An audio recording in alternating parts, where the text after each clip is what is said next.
Hello, everyone, and welcome to the Franchise Show. I hope you're all doing well. This is the show, and I'm going to do it where we get under the hat of all things franchising.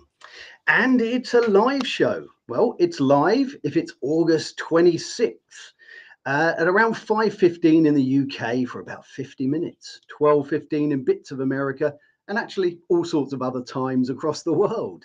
But if you are here with us live today, then please drop in a comment, say hello, because I say this every week, but this show is for you and it's directed by you, it's produced by you, because the direction our conversations go is up to you. This is what I have written down. I show it every week, absolutely nothing at all. And that's because our conversations are with our community. And of course, they're with our lovely guests. Now, what do we do each week on the franchise show? So every week we take a new topic that is hot in the world of franchising, and we invite a lovely guest on to speak about that topic. And today, of course, is no exception to that. We have a lovely guest. We have the wonderful Raeesa Samie. Raeesa, welcome to the Franchise Show. Thank you so much, Harvey. It's really exciting to be on your show and for the opportunity to share a little bit about the Middle East. I've been a guest. I've been watching your show for quite some time as well, so it's nice to be a part of it finally. Oh, you've always been a part of it, absolutely. But no, thank you for that introduction. And of course, today we are going to be talking about franchising in the Middle East. It's a fascinating topic for, I think, anyone who's in any part of the world. And it's going to be really interesting to learn a bit together. And see where our community takes this fantastic topic. So before we get into that today, Raeesa, perhaps you could give a little introduction to yourself and how you've got into the world of franchising, what you love about franchising, and the region that you are operating in. Perfect. Thank you so much, Harvey. So I have been in the region for the last 13 years. I have not been in franchising for 13 years. I had the opportunity to work from hospitality and aviation all the way now to franchising. So franchising for me has started for the last 2 years, and I so happened to be approached by a US company that I joined last year, and it was a great start because it put me in more of like in the front line of understanding the development of homegrown brands and how that scale would be on international markets. And now coming to working with international brands and how understanding that relationship between the local franchisee or investor on bringing international brands into the market. Um, so, working with different industries, understanding different perspectives, even the cultural understanding of the Middle East, as uh, culturally diverse as it is, there are still cultural nuances that need to be respected and understood for any brand to succeed here.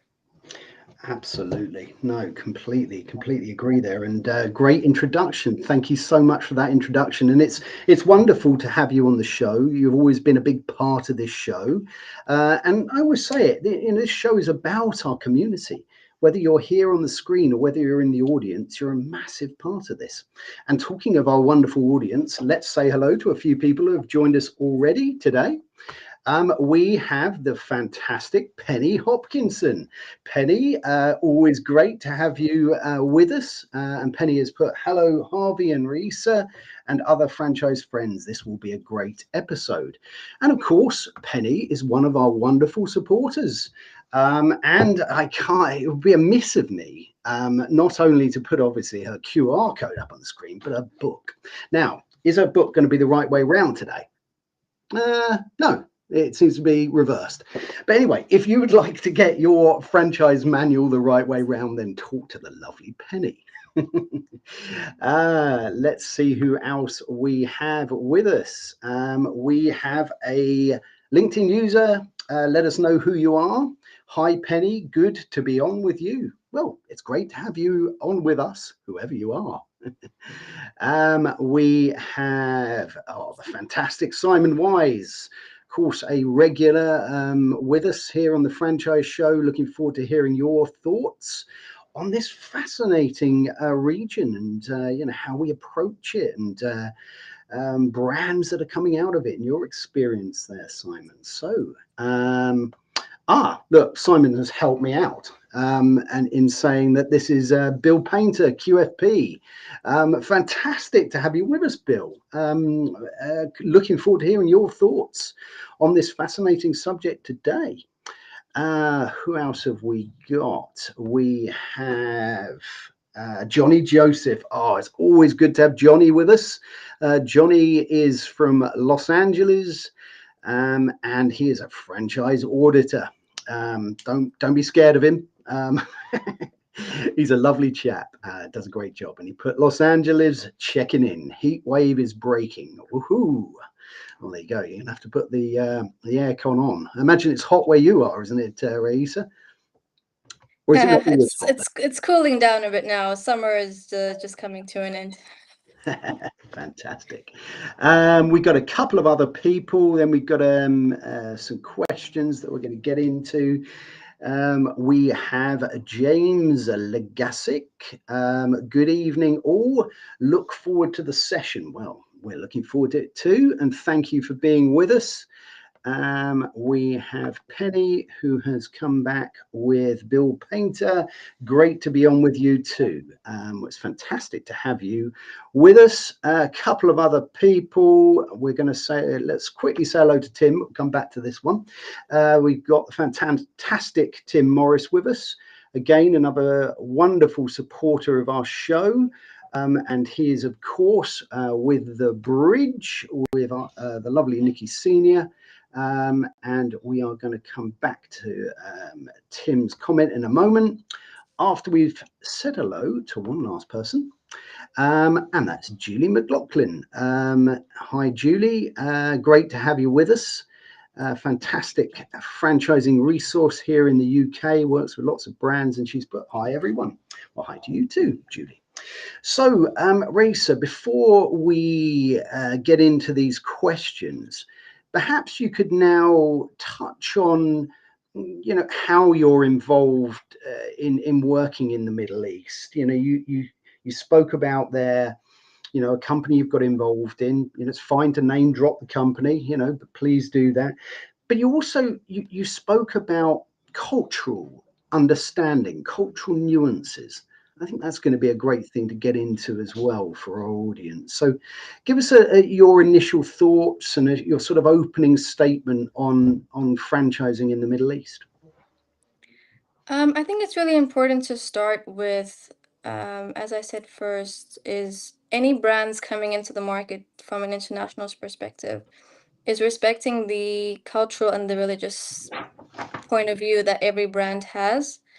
That in essence makes or breaks the franchise success, whether you're an international powerhouse or a brand that's got 40 plus locations just within your specific city.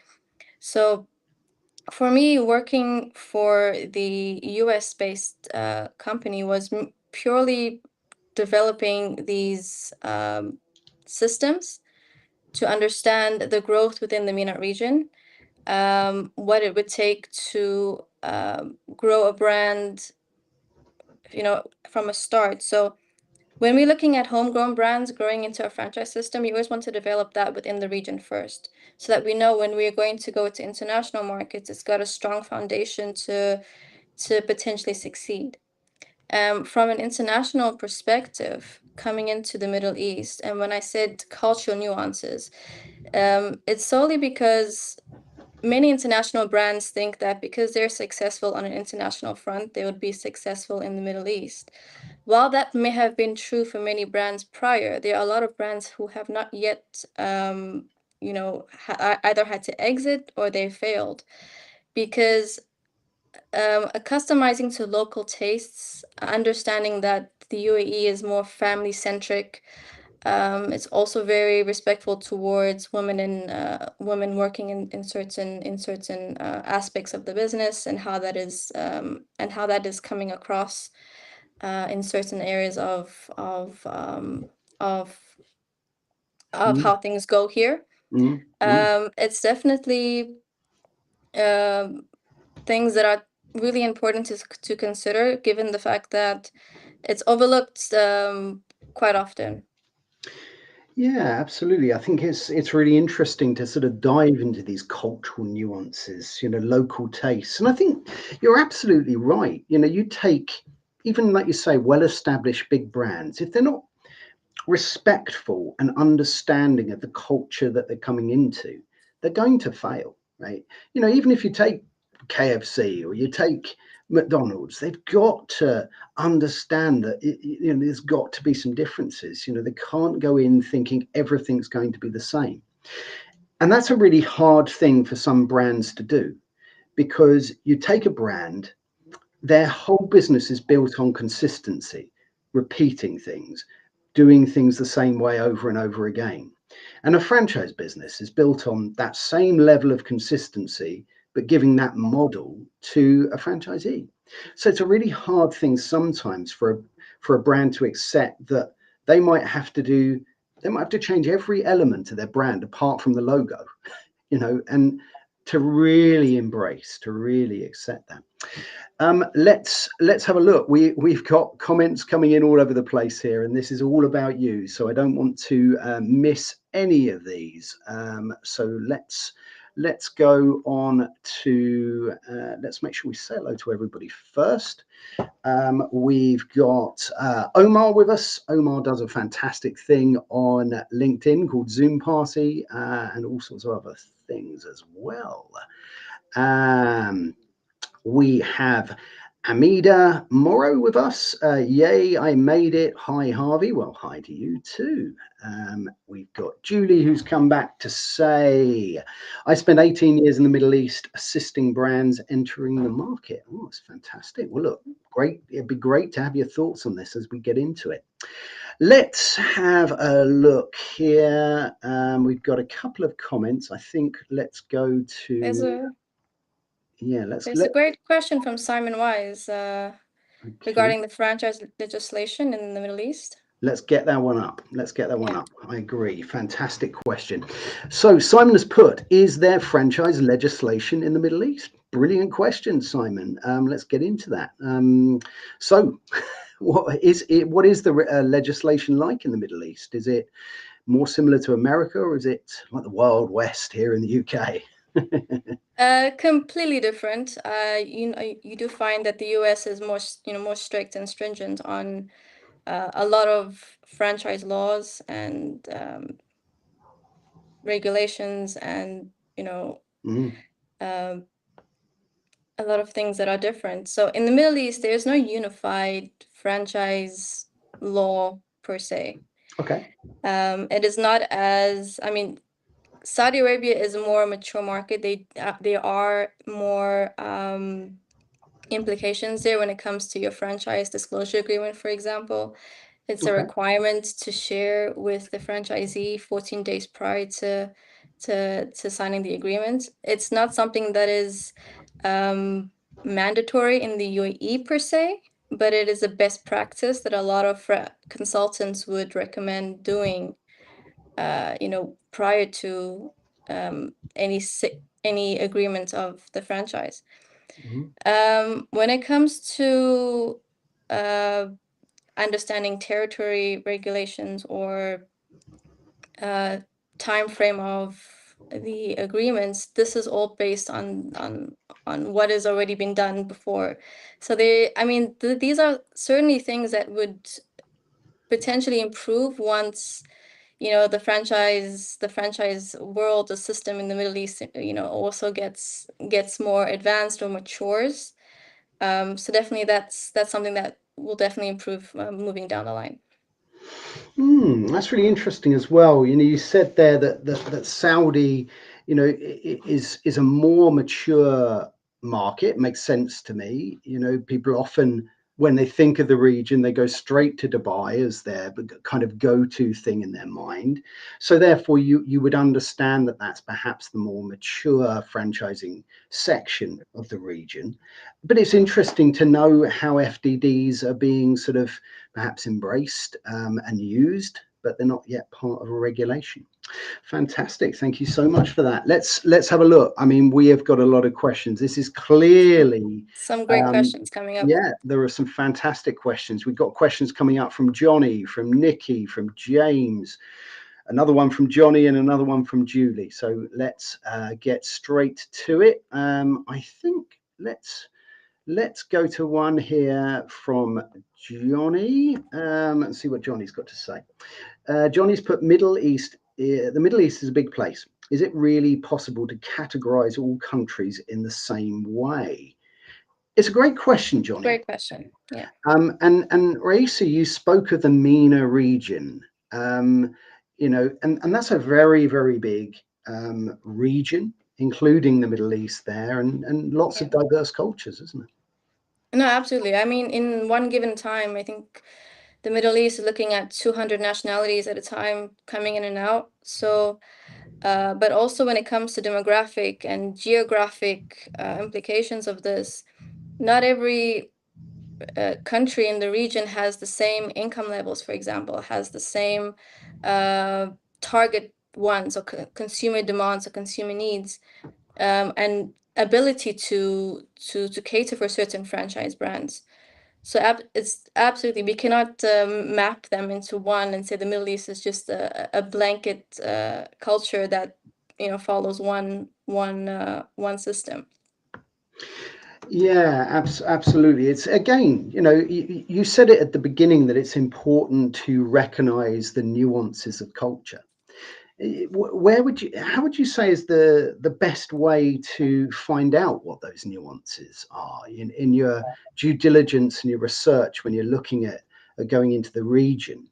You know, apart from obviously talking to yourself, but are there some good ways, you know, some good tick boxes before you consider as a brand entering the region? What would be your first step in finding out about a culture? Well, I guess it will depend on the brand itself. I mean, if you're looking at coffee concepts, it's already it's a global product. It's not necessarily categorized into any to any one specific niche, for example. But if you're looking at a specific food concepts, maybe a concept coming out of the Philippines that's more traditional to their tastes, and you're bringing it into Dubai, will it work? Yes, because the majority of the population cater for you know for that market. Um, just an example of having the same concept in a Chinese market, for example. Given that China is more China-centric, it doesn't necessarily have a wide population diversity like Dubai. It might not work because the tastes are very different. So that's one of the great things about franchising in Dubai. No matter how easy it is to open a business and to start a concept here. The only challenges come up is understanding who your market is, what brand you're bringing in, and how you can scale your brand or customize or localize your offering to cater for the market. A lot of the time, I mean, a brand can have a diverse menu, but that menu might not translate in the Middle East. So what can the brand do to customize it to make it Arab centric, for example, or more culturally inclined? We look at brands like McDonald's who have the Mac Arabia, you know, concept. They are tweaking their brand while keeping their identity. Yeah.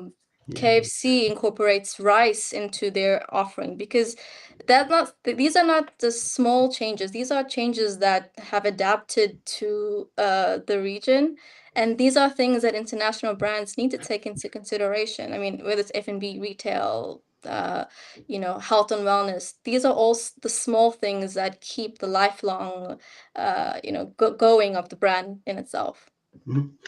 I really like what you said there, tweaking the brand while keeping your identity. I mean, that's going to be something I'm going to quote, but it's really true, and it's really interesting you name drop there KFC, because I just remember seeing a KFC that was, I think it was in China, and it had rice and it had teas and it quite exotic teas, and it had a completely different menu. As I say, the only thing that looked the same was the letters KFC.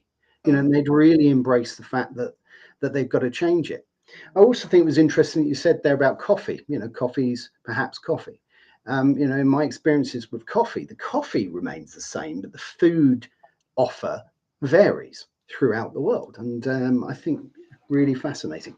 Let's have a look. We have got so many questions. I mean, this is clearly something that resonates with people, and I'm gonna put a few more questions up because I want to get to all of these. Nikki Senior has put, I've spoken to franchisors who struggle with territory mapping due to the lack of population data. What are your thoughts on this? Well, we're soon going to be having a supporter that is going to help you on territory mapping. So next week you can help me on that. Anyway, what are your thoughts on territory mapping, and how would you go It's about? a great question. And not the first time I've had this question, quite recently actually.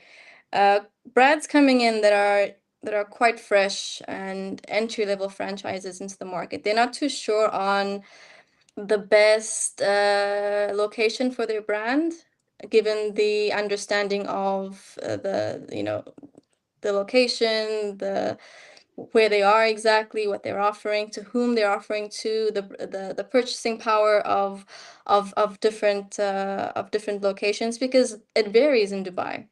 You're looking at, Dubai Marina, you're looking at the Burj area, you're looking at Business Bay, you're looking at Fujairah, Ajman. They're all different locations with different target markets. So you need to know what brand or what your brand value is for that to translate with which location and which target market you're looking for. Understanding where you're going to, your location is essentially the make or break of your brand. One of the reasons why your brand will not succeed, and also maybe limit how you scale or how fast you are able to scale and get that return of your investment. Mm. Yeah, it's fascinating. I mean, one thing you've said there that just, I've heard it apply anywhere, that I've spoken to people in all sorts of different parts of the world. And the fact that you said location is key, and that doesn't matter whether you're growing within the country that the brand was formed, or whether you're looking to go to a region that has a similar culture, or if you're looking to go to a region that you've got to make some quite drastic changes to your brand in order to align and fit in with local tastes and culture. Location is still the key. Where you go and the people around and their tastes and what they might like is really key to it. Really key, and it's interesting to hear it. But again, sort of information and knowledge is really powerful. And if you do your research and you speak to the experts, then you're going to have a much better chance at success than if you wander in just thinking you can do what you've always done. So I think it's having an open, curious mind, and listening to the people who understand these regions well. But love that. Let's have a look, because we've got so many comments coming in. Let's have a look at a comment here from James. James has put, Johnny Joseph, the GCC is made up of 6 countries. They all are very different. Even Dubai and Abu Dhabi are vastly different, though they are in the UAE. Would you agree with this one, Raeesa, that even to the outsider, perhaps countries that may feel that have similarities, they're all going to be very different, aren't they? And it's the same in each region, I think. I'm sorry, can you just repeat that for me for 1 second? Yeah, of course I can. So James is saying that the GCC is made up of 6 countries, and they're all very different. Even Abu Dhabi and Dubai have very different characteristics. And you said that even within Dubai, that different regions within Dubai have different characteristics, and therefore you need to have a different entry and growth plan there. No, yeah, exactly. Great, That's 100% correct. great Um, point. Great point. Yeah, love it. right. Let's have a look at a question here from Johnny. How would franchisees react to being audited by the franchisor for proper payment of royalties? Would it be considered an act of distrust or disrespect? This is a really interesting thing here. Johnny has to do audits, and how is that approached? How is the sort of the trust relationship in a franchise approached in the region? Is it that you trust someone to do it, or are people checking? Are people comfortable with that? How does that normally work? Great question, Johnny. I guess it would depend though. I mean, if you're a new franchise entering the market and making a revenue and unable to come up with your payments on time, depending if it's a monthly, semi-annually, or quarterly, there might be some implications of feeling that a pressure of having to fulfill this. I wouldn't necessarily say that it would be considered as distrust if there's a good relationship between the franchisor and the franchisee, and having that maybe ironed out in the beginning of the agreement on understanding if these were not if a revenue is not made within a certain month, maybe they'll give them a grace period of 6 months to maybe find their feet before um, implementing a royalty or having a flat fee for the first couple of years before they just to support the franchisee. I think this kind of varies, and maybe you can get some more detailed scope into this. But for right now, that's what I can add. No, it's great. It's a great question, Johnny, and I think it's a really interesting answer, because I think what we're seeing here is we're seeing some similarities, actually, because, like you said, the distrust comes from the relationship that's built between the franchisee and the franchisor. Now, that scenario applies whether that's in your region, in the UK, in the US. That still applies, that relationship and that building of trust. Great question, though. Thanks, John. We've got a follow-up point from Simon, and he's put, how easy is it to repatriate royalties back to the UK? So this is going to be interesting. So, if we've got a UK brand that's looking to go to the region, and how easy is it to then get those royalty payments back? How do you normally see that? Is it flat fees like you spoke about, or is it sort of percentages of sales? How's that normally done? I guess that will depend on the franchisor. To be fair, international brands, when they're bringing their brands into the UAE, I guess it would make sense if they were to reduce the royalties to a more agreeable range. So, for example, if they are charging 6% royalties, I would I would believe that they would consider a 3 to 5% on that coming to this region, given the fact that initial investments might be way more than it would be in Sweden or the US or the UK, Okay. given the fact that rents are here are tremendously more expensive if you want prime locations in malls. Just an example of a concept that I've worked on where the mall is now taking 80% of their revenue just to cover the costs. So that's why location is always key in Wow. Dubai, and knowing the capabilities of your franchise system. I've got to stop you there. Did you say that the mall are taking 80% Yeah, of revenue? yes. I mean, It's a huge chunk, and that's why location is key. And if you make that mistake of thinking you can enter the market the same way you've done so in an international platform, you're limiting your scalability and also the success of your future franchisees. wow. I mean, that's amazing stuff. I mean, that's really insightful. These types of figures are really valuable for people. Do you think so? You think sort of 3 to 5% as a royalty is a good range to start having discussions? Would you? I think that would be fair, especially for the investors coming in, looking to take on your brand Mm, specifically here. mm, And also given the landscape of franchising in Dubai itself, it's not a small investment. It does require a lot of support systems and operation support and training from the franchisor and the ability of the franchisor to provide that to the franchisees. yeah. Um, Um, I mean, in your experience, is it sort of area developers or master franchise agreements, or a mixture of the two? It's both. It's definitely both. For those who prefer to have, no interactions with franchisees, it will be an area development, because you're not really controlling anyone else. But from a master franchise perspective, you'll have your sub-franchisees that you'll need to be handling as well as, communicating back to the franchisor. So it really depends on the brand you're bringing and the agreement had and the expertise and the skills of the investor, taking your brand here. Fantastic.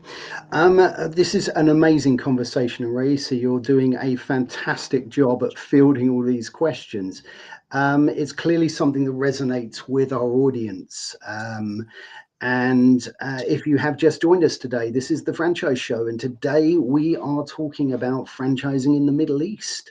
And it's been a fascinating conversation so far.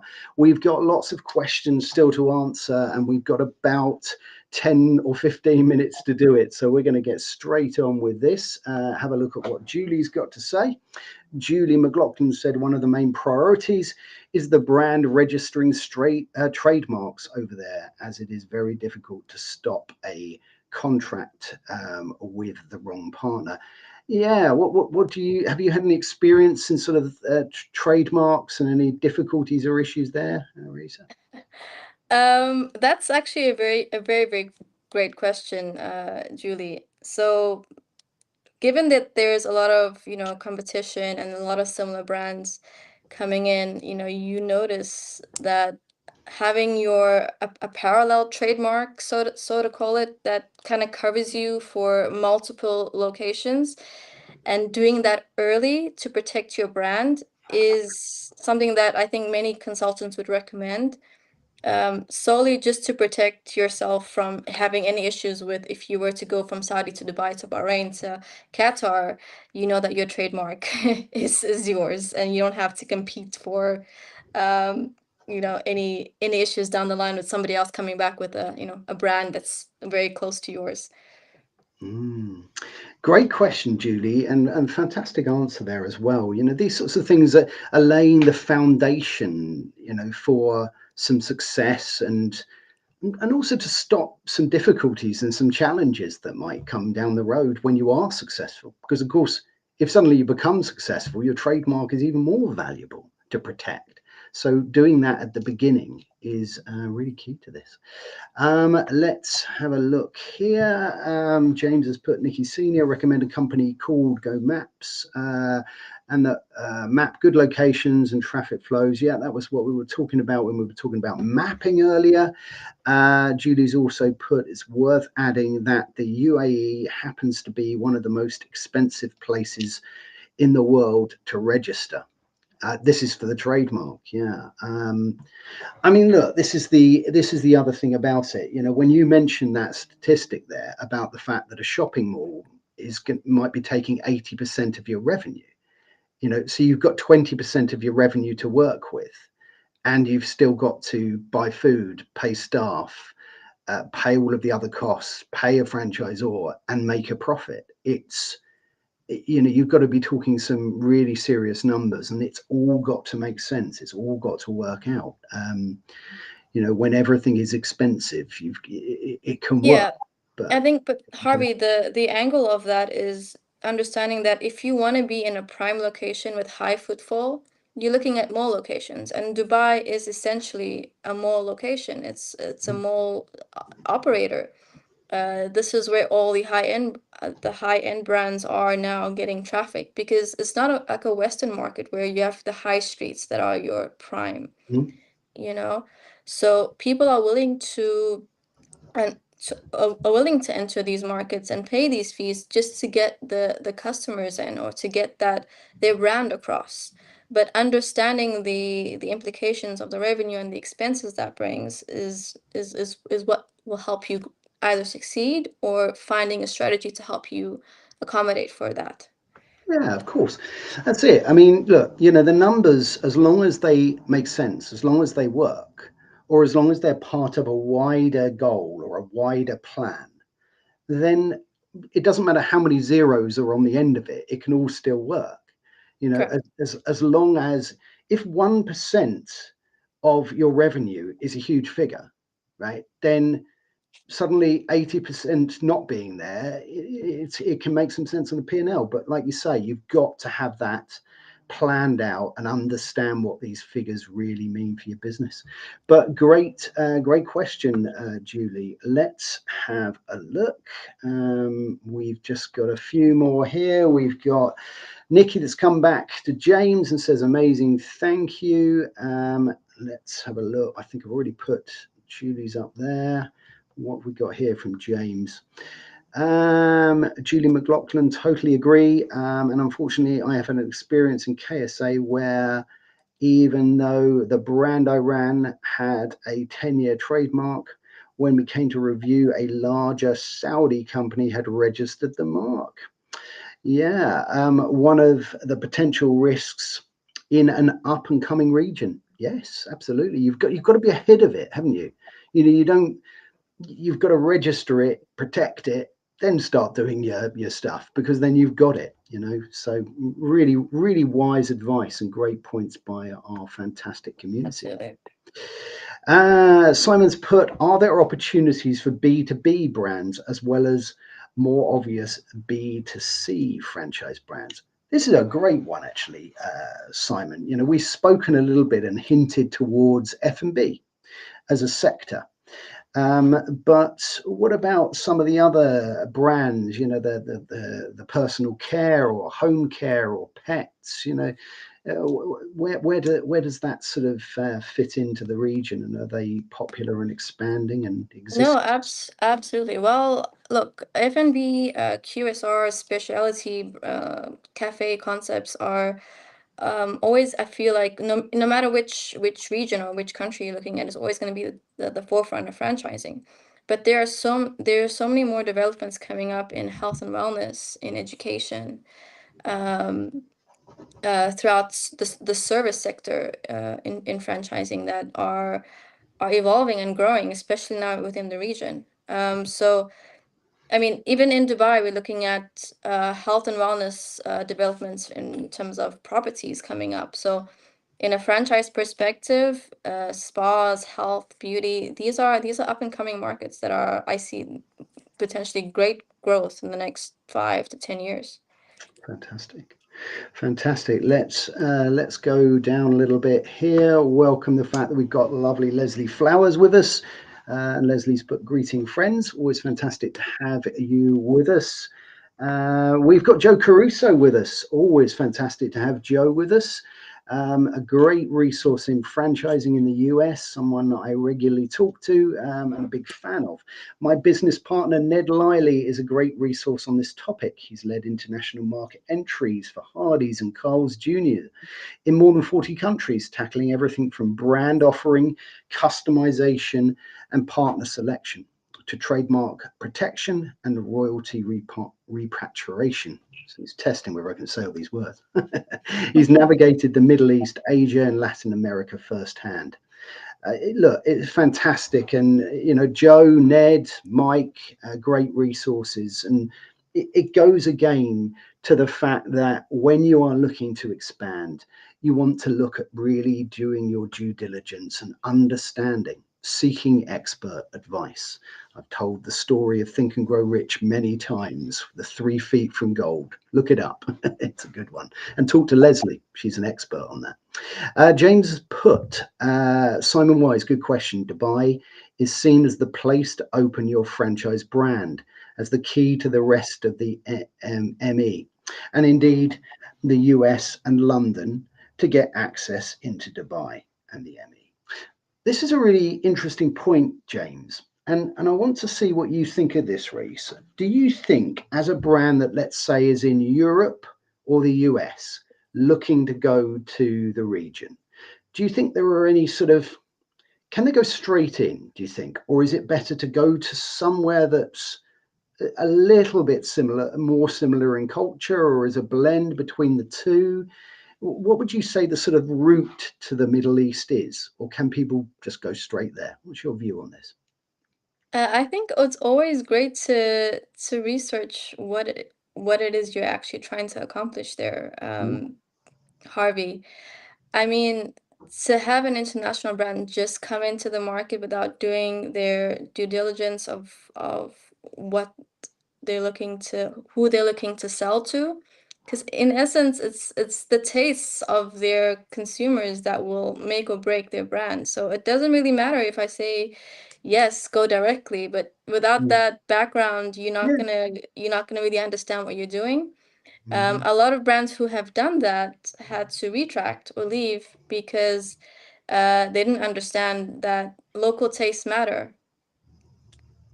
Yes. Yeah, absolutely. So, I mean, look, the lesson there, I suppose, it doesn't matter whether you consider that you should go this place first, then that place, whether you go North Africa and then you're going to the Middle East, or whether you're going Europe and then the Middle East. The the lesson is do your research, do your due diligence wherever you're going to go and whatever you're going to do. So it's a great point. Let's have another look at a comment here from Julie. And Julie has put, one also has to appreciate the UAE are heavily reliant on tourism. Therefore, brands should be realistic when anticipating how many restaurants can be opened. This is a really interesting point in terms of expansion across a region. When I talk to potential master franchisees, I always try and get a gauge or an understanding as to what their expansion plans are. Again, it's to do with due diligence and it's to do with a knowledge and understanding of the region. But would you agree with this? Is it going to be very much focused around tourism, or are there some other ways to expand, particularly a restaurant brand that we're talking about here?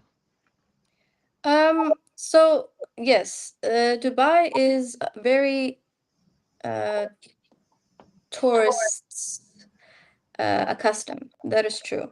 Throughout the year, you will get, a couple of million people coming in, if not more at a time.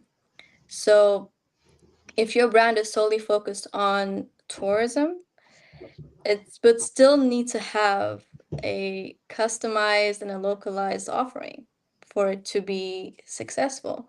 Because there again, no matter how fast you're scaling or where you're scaling, it's the environment in which you're operating.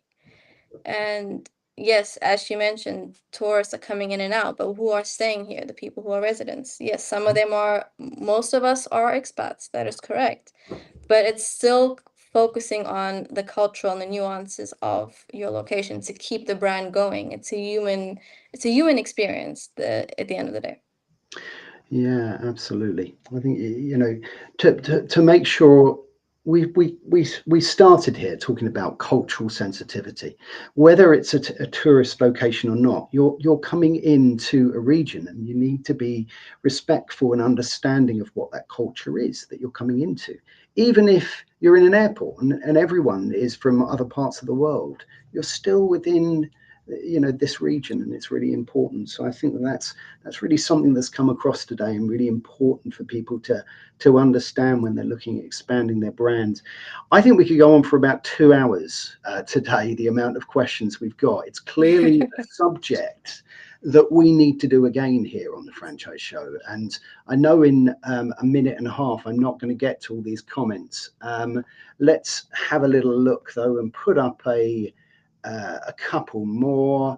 Let's put the fact that we have the lovely Lisa Feverick with us. She's put, hey, everyone. And let's have a look at a comment here from Tim. Tim's put, we hear very often children's activity brands asking for advice between each other about entering the Middle East markets, in particular Dubai. What advice? They use a consultant to get the very best advice. What do you think about? We've spoken a little bit about other sectors. Is the sort of the children's activity sector big in the Middle East at the moment? If you're looking towards nurseries, if you're looking towards kid-centric fitness studios, yes, absolutely. But I mean, it's a very, very competitive market when it comes to that because Dubai is essentially family-centric, and there's a lot of competition when it comes to nurseries and kids' activities. Is there opportunity for entry? 100%. But we'll definitely, I mean, from my perspective, I would definitely say to do a lot of understanding the competitors in the market, what they're offering, and how your brand is different, and what can you bring that's different to Dubai. Because at the end of the day, it's diversification and your unique proposition that you can bring to this region. Yeah, absolutely. Absolutely fantastic points. Look, we have got to the end of the first section of today's show.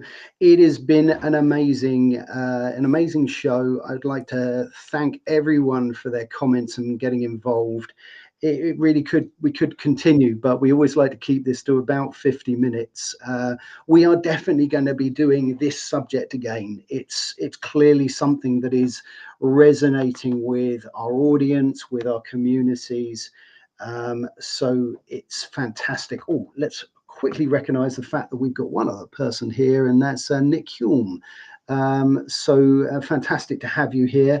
What I am going to say as well is we will get to these comments and questions after today's show as well. So Raeesa and I can go back and have a look at these, and then at our leisure, the conversation will continue. So we'll definitely do that. But we have now got to the part of the show where my camera will go black for a little bit because it's now technically illegal to see me not wearing a hat. So I've got one back on. And of course, this hat is from the lovely Paul Murphy at PJ Murphy and Sons Bespoke British Hatters. So if you'd like a hat like this one, please reach out to Paul. Now, this is also the part of the show where we stop talking about franchising and we stop talking about the Middle East and we start talking about our lovely guest for a little bit.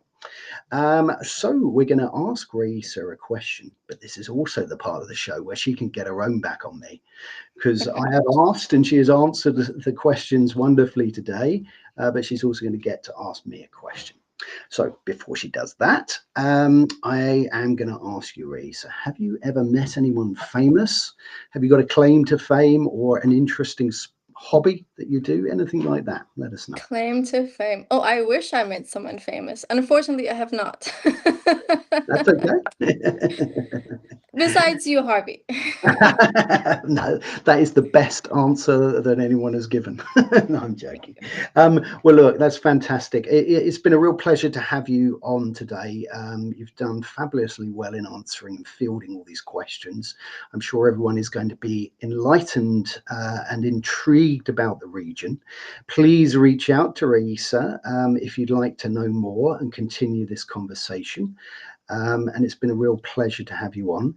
But I did say you can do this, so you can now ask me any question you desire, and I will attempt to answer it. Oh. So, all right. Let's just think one on the spot here. Is there anything that I mean, in terms of the franchising world, is there something specific that you ever considered doing besides being on a franchise show? What as a franchisor, perhaps? What you Yeah. mean Have launching a you franchise considered that? brand? Yeah.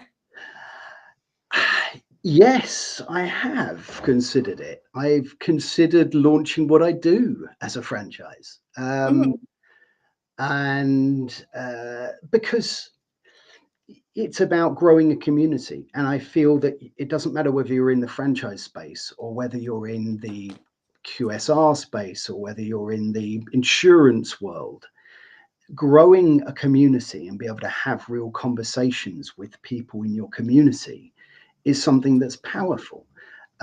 So yes, I have, and that's a great question. I haven't done it yet. Maybe it's on the cards for my future. I think Um, that's great. yeah, Absolutely great because what you've built here is a great community, and it's information sharing and something that I joined when I also started out coming into franchising and understanding the UK market and the US market, and having these great experts on the show as well, sharing their insights and knowledge on more than just franchising, but more into the detail of what makes that yeah, up. So absolutely, it's absolutely absolutely, great. and it's been a real pleasure for me because this is about everybody else. I always say it's about audience and community first, guest second, me third, and I always start off with nothing. But you look at the amount of things that I've got written down now. Mhm. And that's because I learn every week. I come on and I learn from yourself, I learn from our fantastic community, so it's a real pleasure for me to do it. And yeah, and Absolutely. maybe you'll see it in other industries in the future. But there we go, we have come to the end of today's episode. So that leaves me first of all to thank our fantastic community, our fantastic audience for being here, for your wonderful questions. As I say, we will get to those over the course of the next day or two, and this conversation will continue. And I'd like to thank you, Raeesa. You've been absolutely fantastic. It's Thank you, been a Harvey. pleasure having you on, and hopefully we can do this Likewise. again as well in the future. And next week on the franchise show, we are going to be talking with the lovely Michelle Leconte from SEO Samba. And we're going to be talking about how we get our SEO, our search engine optimization, right in a world of AI. You know, we're changing from a Google search now to an AI search. How do we get our brands in front of that? And how do we change things around? So it's going to be a fascinating conversation. So please join us next Tuesday. I think it's the 2nd of September, 5:15 GMT, 12:15 EST. And until next time, take very good care. Cheerio.